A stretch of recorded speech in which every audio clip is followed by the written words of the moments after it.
Hello. I'm here walking, exercising in the great state of Georgia.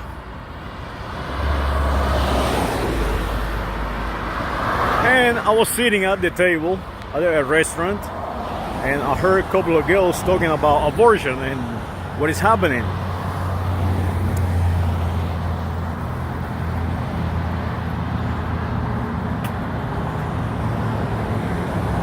And basically, I'm going to try to give my take on it. What I'm walking, I don't want to fall.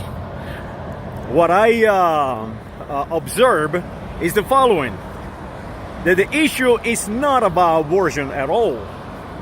It's about the division of the population.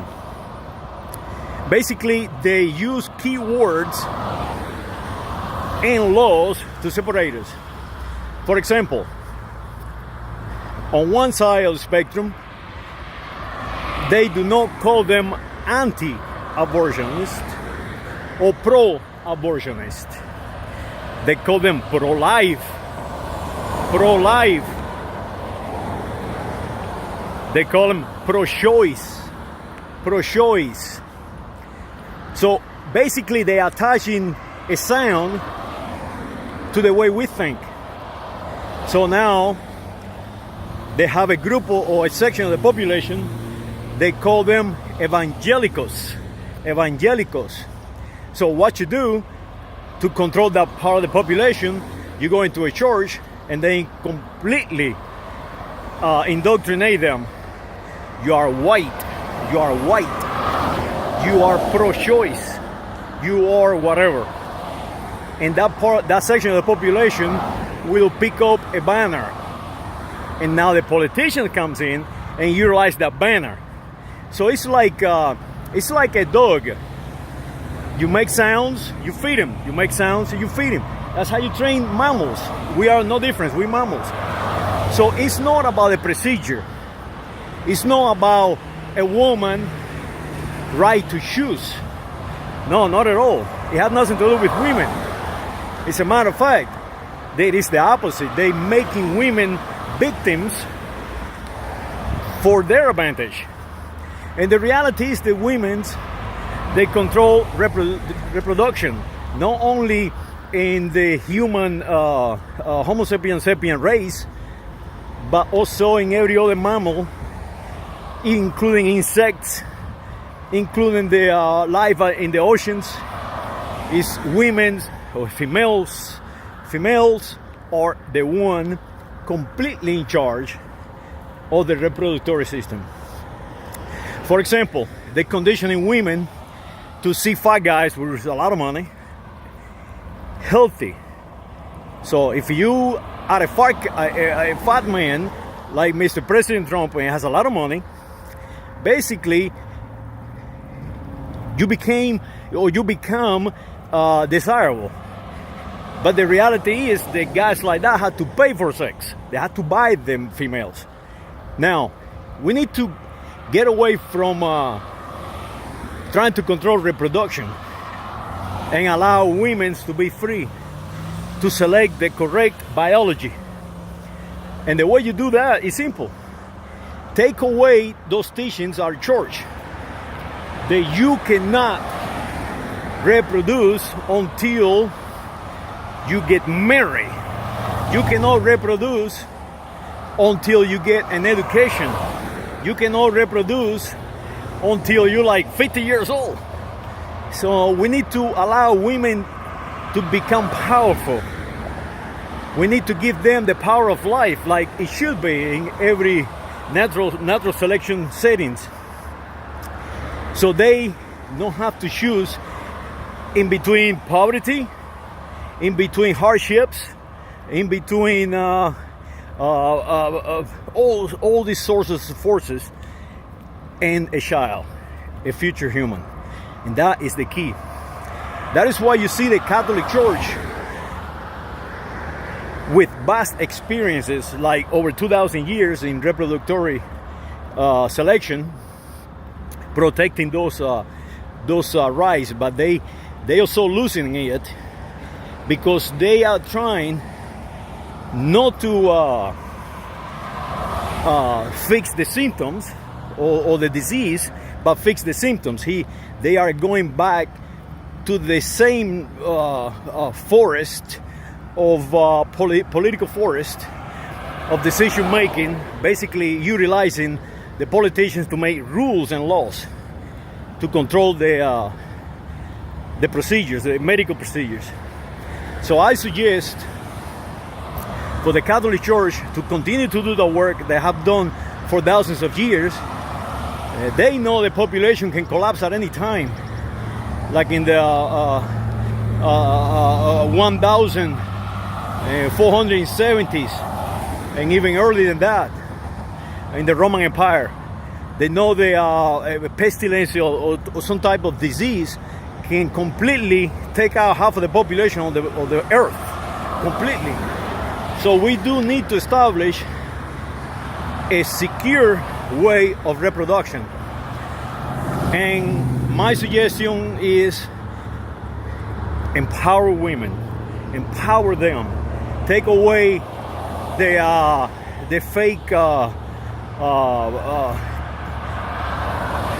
ideas that they are giving them. Show them what a true biology looks like, a real biology. No condition them to see a show like the Kardashians or whatever. And I'm not specified yes on that show, but many other shows where you see the male hero is a fat guy. It's a fat guy with money. Now the guy who is have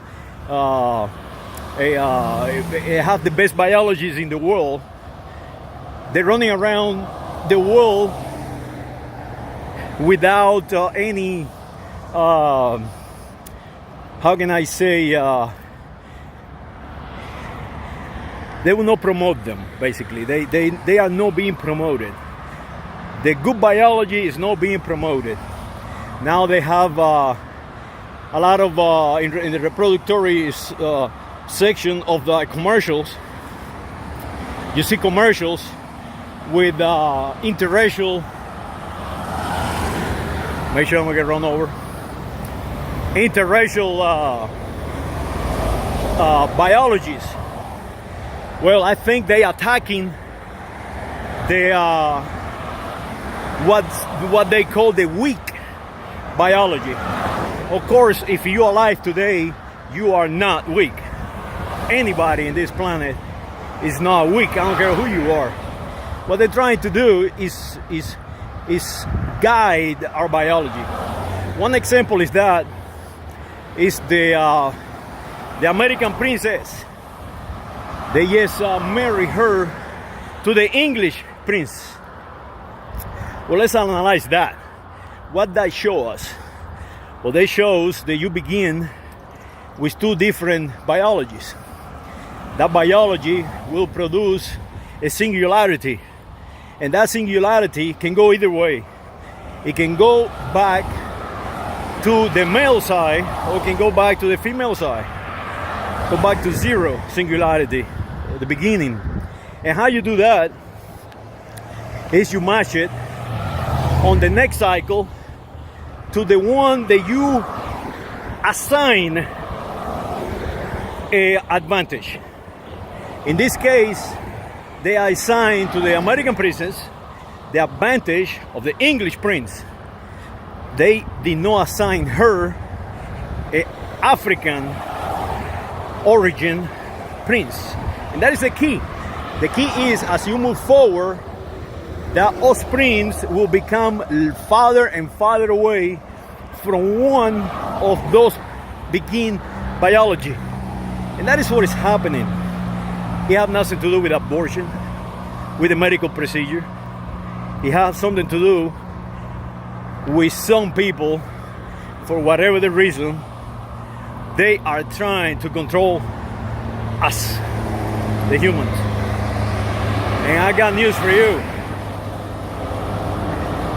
There is people out here fighting for that. and we will try to maintain a diversity on this planet, a diversity that we need, a diversity that someday allow us to conquer other universes. So don't fall for I am pro, I'm against, I am pro-choice, I am pro-life. That is just code word to tell you we already love your brain, we already got your brain, we already have your attention. Now you calling yourself I am. You are assigning an identity. You are assigning yourself an idea for whatever reason you did not analyze. When you assign that idea to yourself and say I am, guess what? You are. And now you have to defend it. You have to defend that position. So now a guy like me come around and say, you're a fool. And you are going to defend what I'm saying. Analyze that. Just say what I said. Like Constantine, our grandfather, when he was in Nicaea, in the first council, Roman council of the Roman Catholic Church, we are going to put it all together and we're going to call it the Bible. And on that Bible, they wrote down the Creed of Nicaea, and they wrote down that Jesus said, give God what is God, give the Romans what is Romans. Well, make sure that you are the Roman. Make sure you don't fall for I am. They also wrote on that Bible when Moses received the commandments, he asked the God, what is your name? And God responded, I am who I am. So make sure that you respond the same way when somebody asks you, what race are you? Are you a Republican, a Democrat? Are you from a blue state, red state? Oh no, you purple state. Make sure you respond, I am who I am. Well, I hope this helped those women that were sitting on that table without knowledge, without information, arguing the point, and neither of them eloquently rationalize it. And that is the key. They don't want you to rationalize it or analyze it. They want you to just grab that word, key word. You are pro-choice or you are a pro-life. And you done with. They own you. I hope this helped those women. And this video I dedicated to a good friend of mine that I call her GRIEGA. My Greek woman.